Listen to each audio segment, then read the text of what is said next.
You ask Tiger to solve. This deals with linear equations with one unknown. The final result is x equals -7/2. Let's solve it step by step. Group all constants on the right side of the equation. Subtract 35 from both sides. Simplify the arithmetic.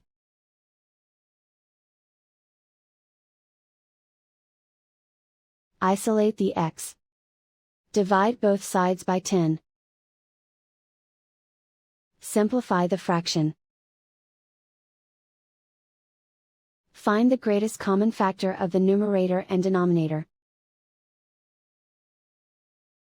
Factor out and cancel the greatest common factor. And so the final result is x equals -7/2.